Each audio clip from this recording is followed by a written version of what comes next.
сахар жок деп койду, эже айтты, сахар жок деди. А биринчи эме там ал жерде да жок деп койду. Бирок сахар турат, булар эмне үчүн алып кеткен киши дабын алып кетиш керек эле. Сатпай атат, Жок, сатпай койду, эле айтам. Бүгүн Борбордогу Ак Эмир базары боюнча кумшекер калбай калган. Буга чейин сатуучулар кумшекердин бир кабын 3500 сомдон алып, килограммын 75 сомдон сатышса, учурда бир мүшө кумшекер 800 сомго кымбаттап, килограммы 86 сомду түзгөн. Мындан улам сатуучулар кант өтпөй калат деген коркунуч менен алып келишкен эмес. Муну менен кошо өсүмдүк майы да 20 сомго кымбаттаган. Сахарым калган жок. Канчадан саттыңыз? Акыркы 80 сомдон. Качан түгөнүз? Эртең менен эле. Бүгүн сахарыңыз түгөнүп калды ошондо, Ой, өзү аз эле болчу. Өсүмдүк майын канчадан сатып атасыз литрин? 180 сомдон. Буга чейин канча эле? Буга чейин 160 болчу, 20 сом эле көтөрүлдү. Саламатсызбы, сизде сахар барбы? У вас есть сахар? Нету. Килограмм сколько было? 90.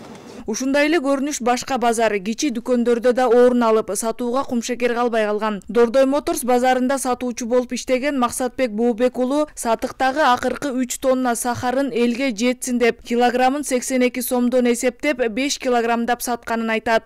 Сахар негизи болуш керек, просто эме кылбай атат, заяк калышпай атат. Кече суббота воскресенье болду, тем более эме иштеген жок, завод иштеген жок. Анан бүгүн эч ким трубкасын албайт. Кандай болот? Кандай болот? Ошону билбей турабыз. Базарларда кумшекердин тартыштыгы орун алып жатканы менен Айыл чарба министрлиги элди ызы чууга алдырбоого чакырып, Корукта 20 миңден ашык кумшекер бар деп ишендирүүдө. Айыл чарба министринин орун басары Азамат Мукашевдин айтымында, учурда Кайыңды кант заводунда 11 миң тонна кумшекер болсо, мамлекеттик материалдык резервтер фондунда 90 күнгө жете турчу запас бар. Министрликтин болжолунда бир жумалык керектүү 2 миң тоннадан ашык деп эсептелгендиктен, Коруктагы кумшекер жаңы үрөндүн түшүмүнө чейин жетет. Кыргызстан калкты 46% кумшекер менен камсыз кылса, калган 52% Россия, Украинадан сырткары 3-чү өлкөлөрдөн келет. Кумшекер боюнча биз азыр айтып атабыз да, биз азыр 46% өзүбүздү камсыз кылдык.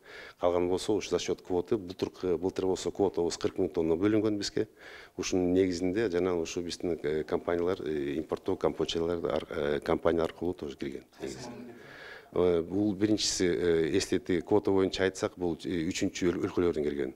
Бул Аргентина, Бразилия, Иран, башка өлкөлөрдөн келген негизи. Ушундай болот.